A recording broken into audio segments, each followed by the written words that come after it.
From its humble beginnings, the sari has come a long way. The internet says that the journey began when cotton was first cultivated, I think during the Indus Valley civilization. But cut to today, sari has become contemporary. It represents India on like the global scale. We see people like Gigi Hadid, Naomi Campbell, Zendaya spotted in a sari. And recently, if I'm not wrong, there was a TikTok controversy where a girl called Saree a European drape. So, as you can guess, today's episode is all about the evolution of a sari. We will also delve a little bit into the psychology and fashion and, stuff like this. So, we have a very cool person today with us. Her brand name is actually the last digits of her phone number, 43188. So, please welcome the ever stylish Shweta Kapoor.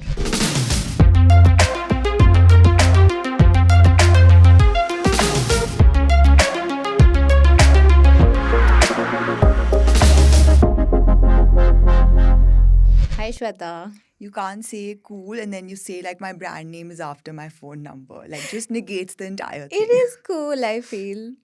Well, my parents didn't think so, but like here we are. No, I think it's a very chill this thing. You didn't put too much thought into it. You were like, yeah, why Thanks. not? Okay. Anyway, so if you have to, describe your journey in the fashion industry in just three words, what would it be? It would be very humbling, chaotic, and encouraging. I think there's a lot of personal growth that I went through, which I don't think I would have if I didn't have my own business. And I just feel like that taught me so much about who I am as a person, how I treat people, how I need to behave in a certain environment. A lot of life lessons kind of came from that.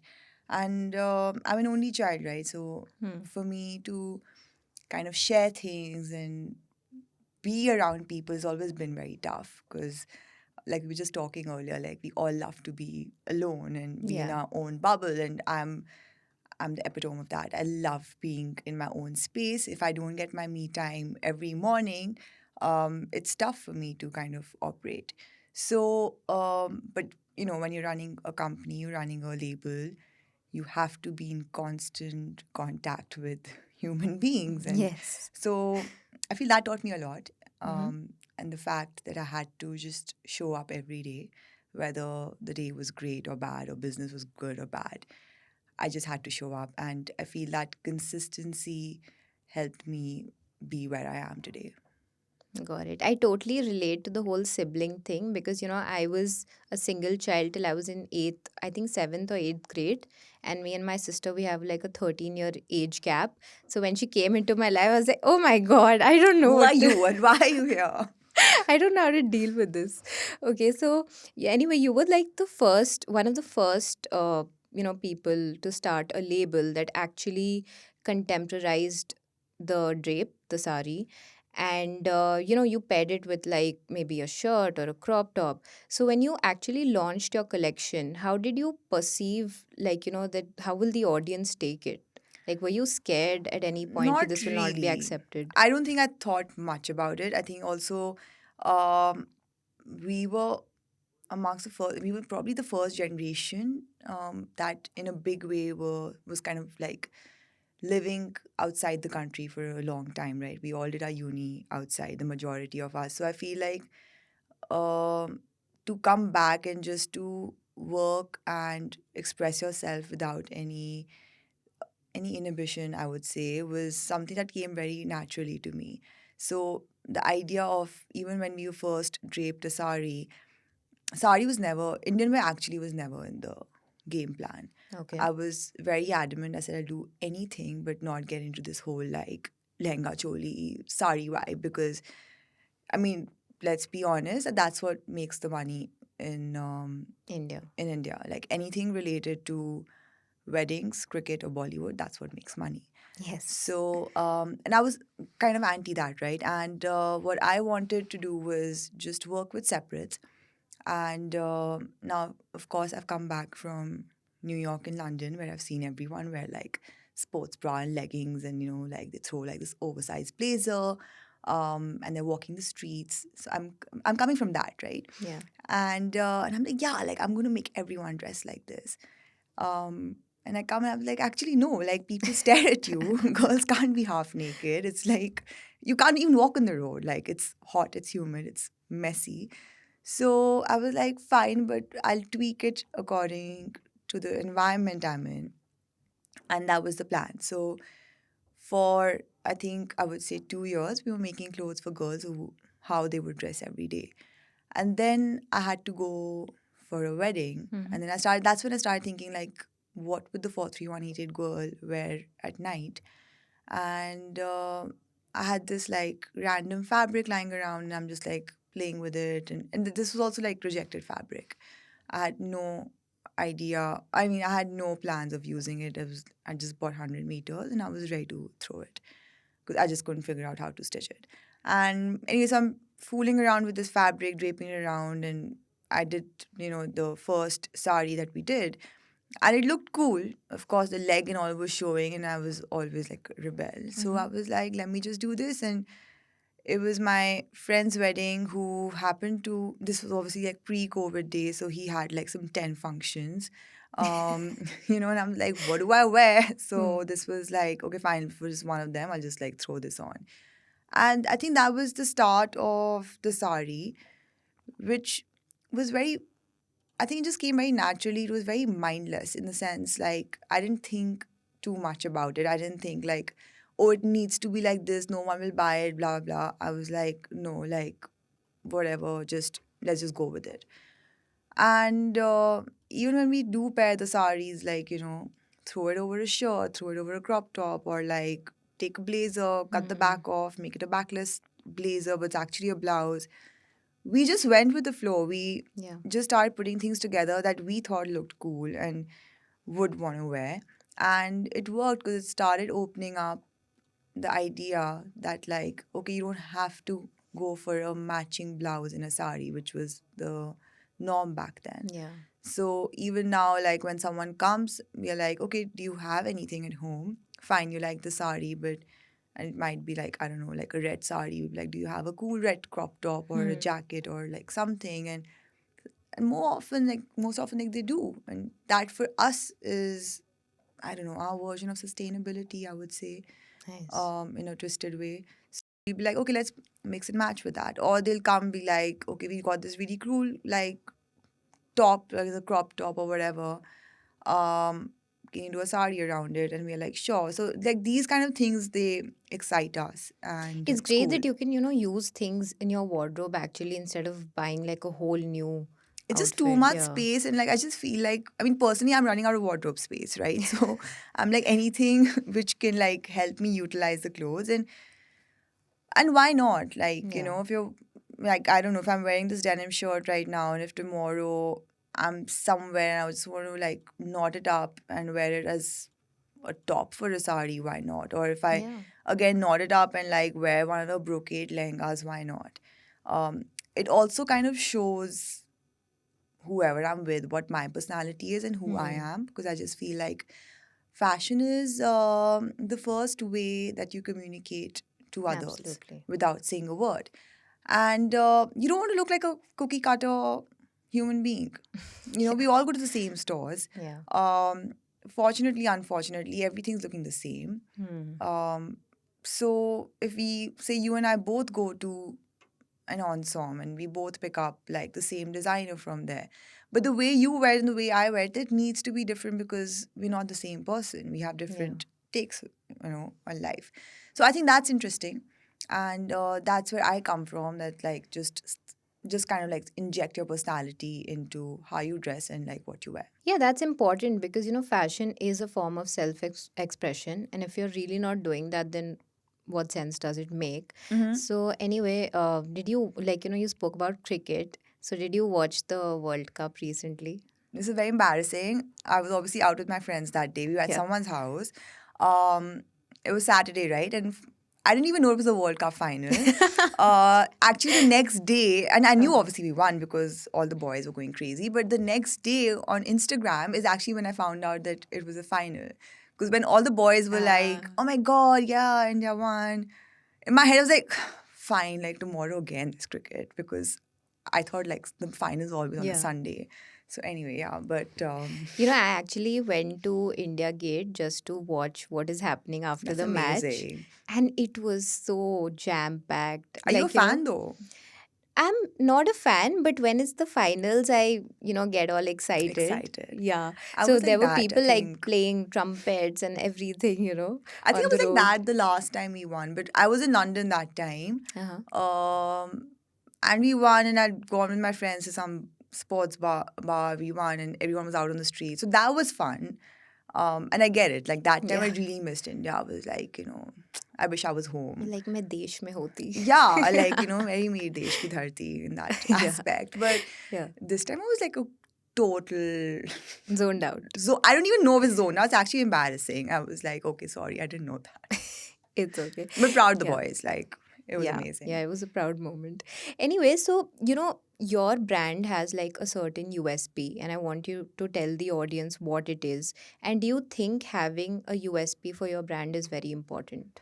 It's almost like your handwriting. Mm-hmm. Like I said, it's so cluttered right now.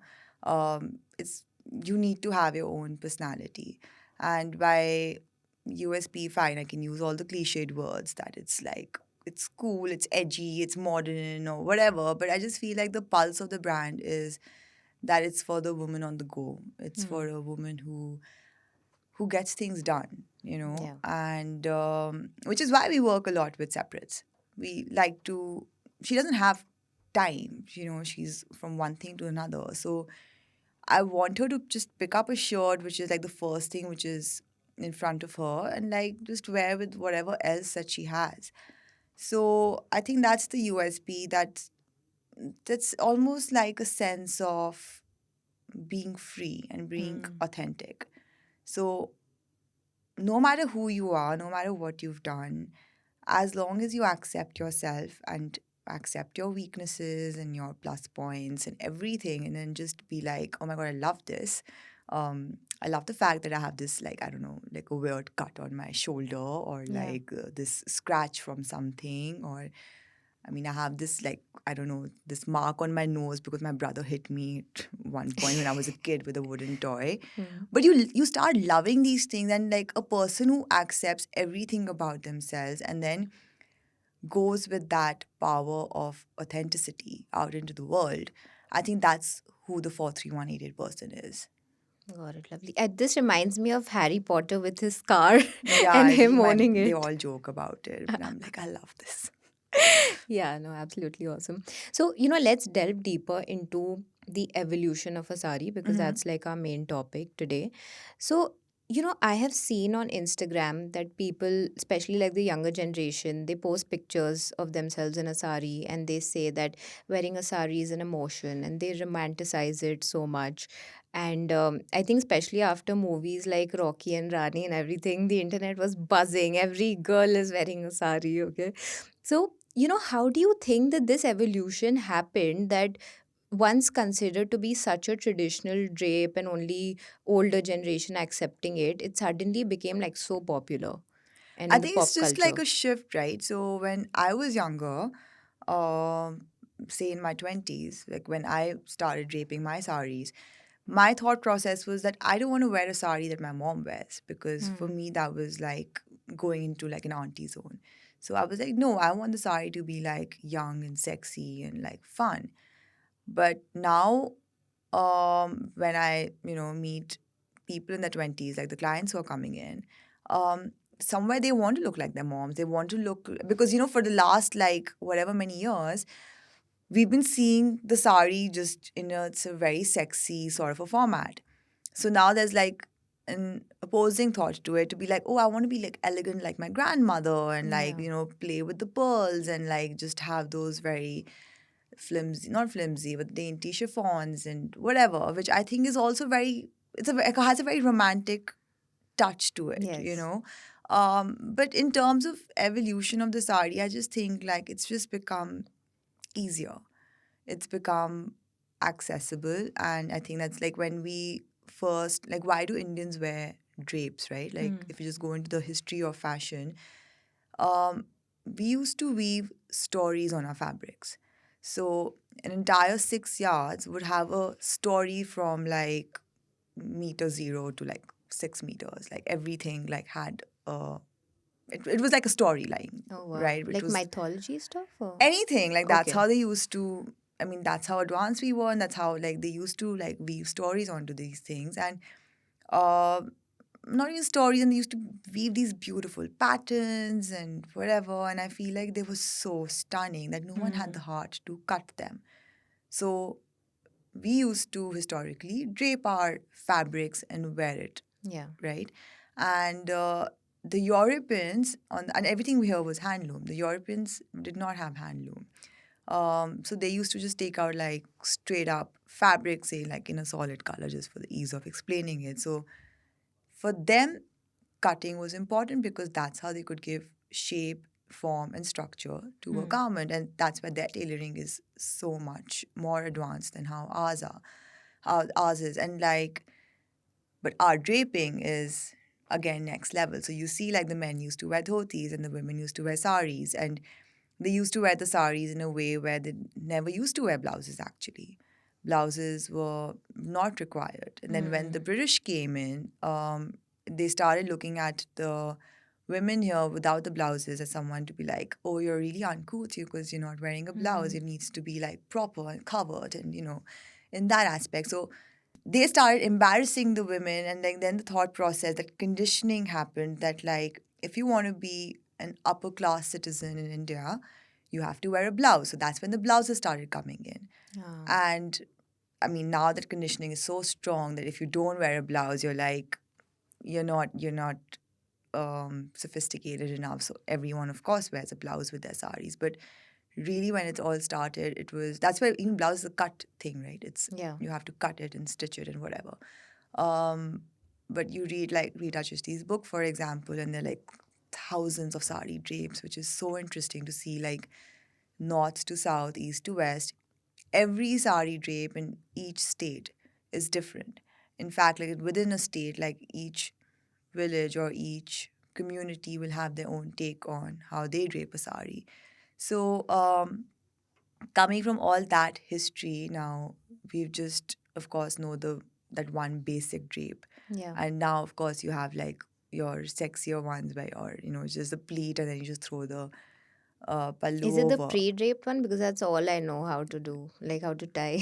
That's all, right? Yeah. Like, and we don't even know how to drape, which is actually the sad part. Yeah.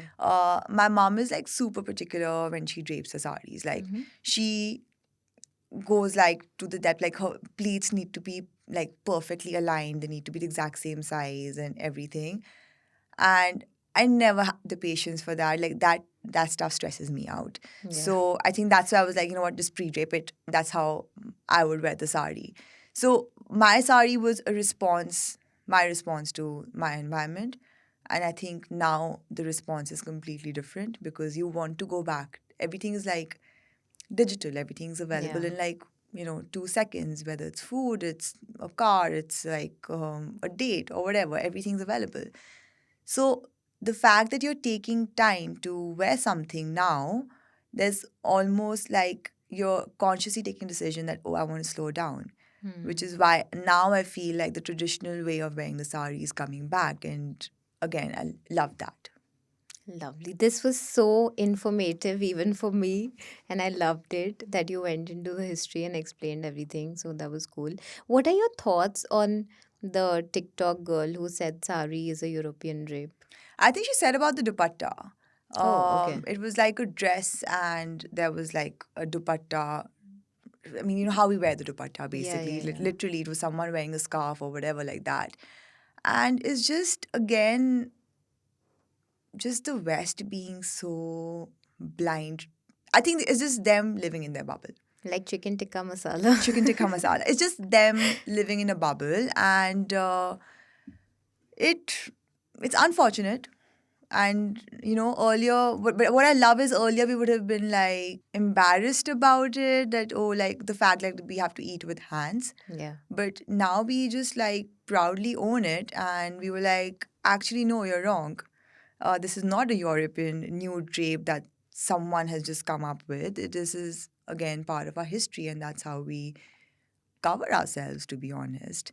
So it's elegant. Actually, you're picking it up from us. Yeah, So the absolutely. East is like super, super, super rooted in culture and traditions, whether it's like India, it's Pakistan, it's Japan, it's China. Like if you just see the cultural Yeah. aspect of these, everything in the East is just like super strong. But somewhere I think like the more you go towards the West, like it's just kind of watered down in a very commercial aspect.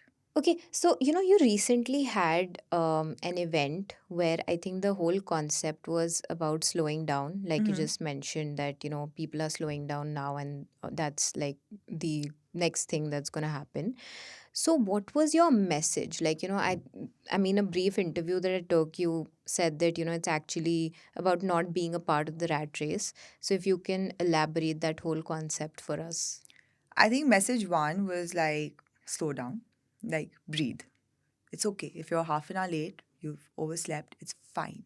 World is not going to change. Um, Enjoy a cup of coffee, read a book. If you're watching a show on Netflix, watch that. Don't be like it's on in the background, you're scrolling on your phone. Just Hmm. focus on one thing.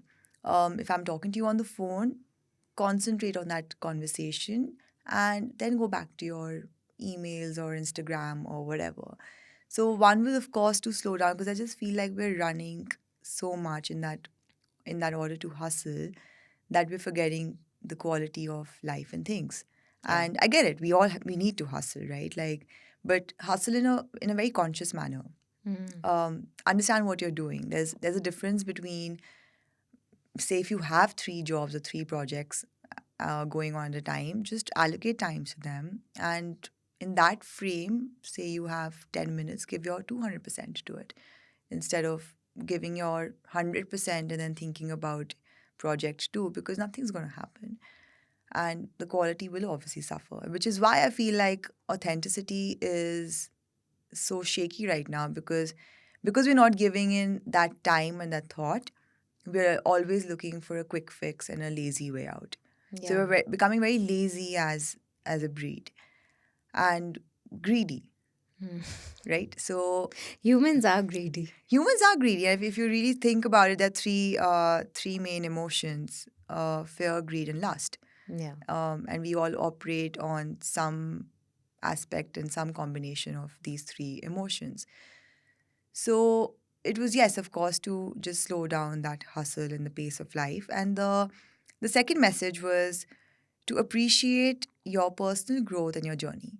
Because in this race and in this hustle of life, we're always thinking about the next big thing.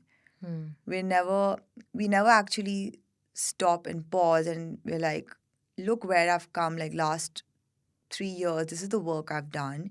And maybe I couldn't write a sentence, and today I'm writing articles. So it was just like, okay, just pause, just give a pat to yourself, be thankful, be grateful about what you've kind of achieved, and then go from there. So, and if we don't pause, right, and see where we're at, where we've come from, we will never know where to go Yeah. because we are just like running blindly.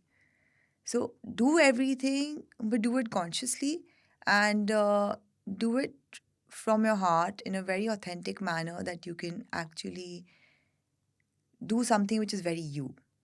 Yeah, no, absolutely. Because the hustle culture had dominated us so much. And, everybody is like running and trying to achieve God knows what.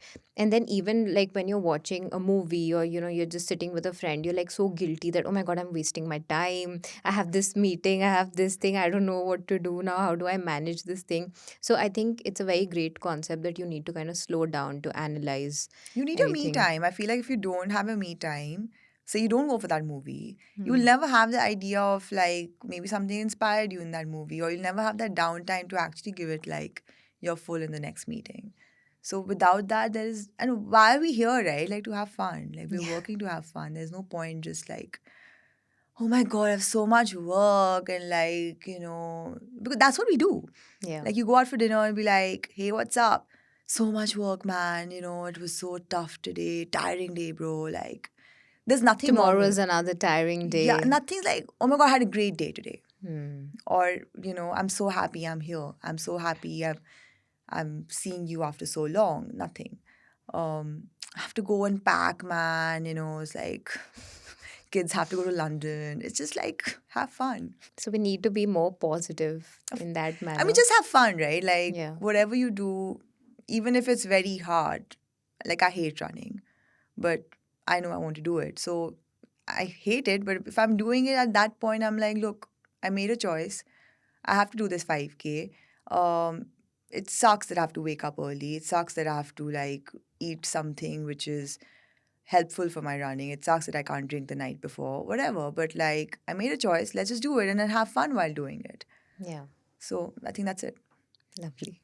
Okay, so I've seen this growing trend of being minimal. Like even when I see a lot of travel content creators, there are like these famous people who are just like having two backpacks and they're like traveling the whole world and everything. God bless So them. I don't know how they do it. Like, I'm the worst packer. yeah, but I mean apparently they are really good at it. So we can ask help from you. So anyway, so minimalism is kind of really taking over. And of course, there are still maximal things that are existing, but I feel this trend is kind of growing. So, what is a minimalist approach when it comes to fashion? Because I know that your brand believes in, doing minimal things, but having like a really good result after it. So, I think it's the same thing, right? Like, we've stopped hustling that greed. Let go of the greed. Um, like I personally love it because I see so much, and luckily I've been blessed with a childhood which has shown me a lot. That I feel like just that overconsumption is also not a great thing, and it bugs you. When you're in a hmm, messy room, your first thought is like, yeah. the moment you're in an empty, clean room, you're in a state of calm. So, for me, minimalism is that. It's like strong core pieces, strong things that you can navigate to, and again dress it up, dress it down, use it a multiple times. If you're buying something, wear it 100 times, but make sure the Hmm. fabric is great so that it lasts you. Hmm. It gives you those 100 wears. It can go through the washing and the environment and the dust and whatever, right? And and yes, I mean, I am privileged that I can afford nice things, but I still feel like if you can, it try to buy quality over quantity. Hmm. Is just something that will last. And if you do have an option, then maybe go towards the basics more. Like we all love a black t-shirt or a white t-shirt because that's a basic in our Yeah. wardrobe. Like a pair of denims will always be a basic. Your little black dress, but I think in India it's like your little black sari will always be a basic. Hmm. Have your white shirt, and then you can just go crazy with it and go ham, and then and go maximal with those minimal pieces in terms of Hmm. looks. So I find that interesting, and for me that's like my take on fashion. Um, and it's come from a lot of self work personally where I'm trying to consume less. And even if you see, in terms of consumption, a lot of people are not like buying stuff really, like, say, when we travel, but people are consuming experiences more. Like, Yeah. that's where they're choosing to spend their money. And I think that is what minimalism is about, to enjoy the for experiences rather sure, than the material for things. sure, like, I mean, I also get it, like, earlier, there was no Zara in the country. We used like our Europe trip was like, catered around Zara. Like, oh, we'll Hmm. come back with new clothes.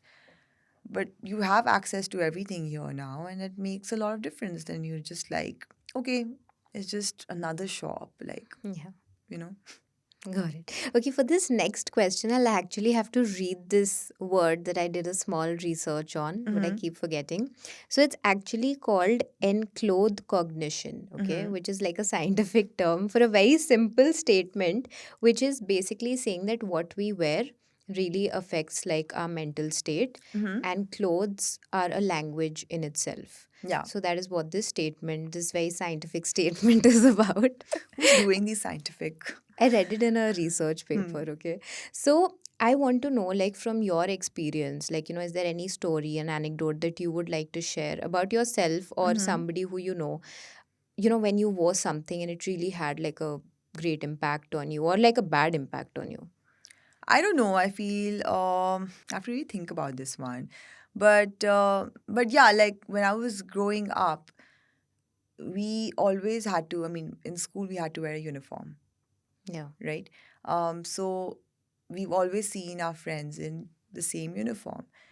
But say cut to class eighth or ninth when we finally had permission, and I'm also talking really ages back, guys. I'm old, but like we got permission to go out for Huh. lunches and dinners with our friends like fairly later. So say like in class eighth, we were then allowed that okay, you can go for lunch with your friends after school or after some exams or whatever. And then we used to all go to our friend's house and change.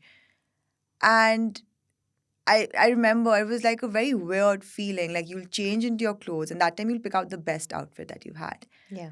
Um, because it's the first statement or something that you're making to your friends, like this is how I actually look. And I remember I used to be very like shy and insecure to be like, I hope everyone likes my clothes, and which is why I understood like why the concept of uniforms is so important. But again, so my uniform used to be that, and like I feel like when I used to come out in front of my friends, like that was like a thing. And I always used to choose outfits to kind of be like, okay, today I want to say this, Hmm. or today I want to say that, and or this is the kind of personality I want to show to my friends. So I thought that was one of my experiences. And then second one, like, my mom used to work in the banking sector, and they had to wear saris every single day. So for me, for a very long time, like those crisp cotton saris became that it just associated itself to like a corporate sort of a structure. So when I think that gave me that whole set of like, oh, this is what is being called formal. Yeah. So when I started wearing saris, I didn't want to be that formal. So that's why my Hmm. pleats were slightly softer. That's why the leg was showing, because I wanted to disassociate the corporate thought process um, with the sari. Got it. This reminds me of a post I saw this very morning, and it says it's easier to wear it than to say it. Okay. Yeah, And true. yeah. Like I would Yeah. love to be in pajamas and like Absolutely. Okay, so you spoke about basics like a white shirt or a black shirt or like these tees that we have or denims. So, if for those who don't know, I mhm. want you to tell the audience what is exactly the concept of elevated basics. Anything which I mean, if you really see Google like like essentials or wardrobe essentials, they'll tell you like a black pencil skirt, white shirt, and they'll put a nice bag or like some shoes and pearls and whatever, right? I just feel elevated is something which, okay, fine, you have a white shirt, but make that white shirt yours, right? Hmm. So if I have to buy a white shirt, it'll always be like an oversized white shirt. You might buy a white shirt dress, and that might be a basic for you. So by elevator, just basically elevate the basic garment into something which is you. I love how, there's this trend going on where people are dipping their hands in paint and How they're many hugging trends do each you other. know? You've I only know a spoken lot about of trends all day. I know a lot of The best trends. friend hug. Yeah, the best friend See, hug, like I'm an okay? Insta. See, you also know it. Yeah, so I love that. That I think that is like making it so yours, that basic white t-shirt. Mm-hmm. Anyway, so I have this question. So I saw your profile and there's this thing, the 745 Club. What is it exactly? I want to know about it. It's my second baby. Okay. It's aimed at people who are doing things at 7:45 a.m. and 7:45 p.m. Oh. and also everything in between. So it has three sections to it. It's primarily targeted at men and women who wear men's clothes. Hmm. And a lot of people did ask me, like, why didn't you just put it under 43188? But 43188 has like a personality of its own. it's like a teenager becoming an adult right now. So it Cute. has its own sort of a thing. And with 7:45, I wanted to do something very different.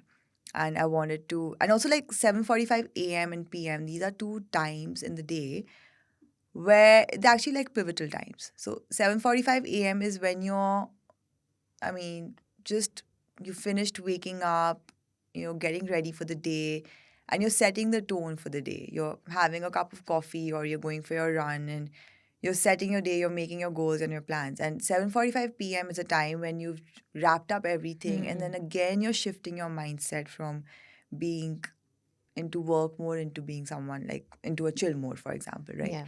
So these two times for me they were interesting, and I was like, I want to work on that. So we have things which you wear at 7:45 a.m. We have things that you wear at 7:45 p.m. and Hmm. then we have something in the middle. Lovely. So Shweta Kapoor is very heavy on numbers and Yes, creating magic of her of own, course. guys. Okay. Anyway, so now like we are nearing the end, but we always play like this small game. Mm-hmm. So it's just like a little game to get to know you, but you have to be quick about it, okay? Okay, fine. Okay. Choose one of these you absolutely cannot live without, your wallet or your phone. Phone. Okay. Who was your celebrity crush as a child? Ritik Roshan. Ooh. Sorry. Nice. If you did not own a fashion label, would you venture into the beauty space or food and beverage? I think food and beverage. Lovely. What's your favorite shopping destination? I don't shop. I mean, I shop Okay. on Instagram. Okay, I think Instagram is Instagram. my shopping destination. That's a good. I thought you'll say London, No, Paris, or no, something. Instagram is great. Like Huh. I am your target audience for Instagram ads. Yeah. Guys. Okay, fine. A luxury cafe that you really want to visit. Uh, the one in Paris, kid. Like I just love it. It's not really luxury, but it's so cool. Like I love it. Okay, lovely. And luxury handbags or shoes? What do you prefer? Handbags.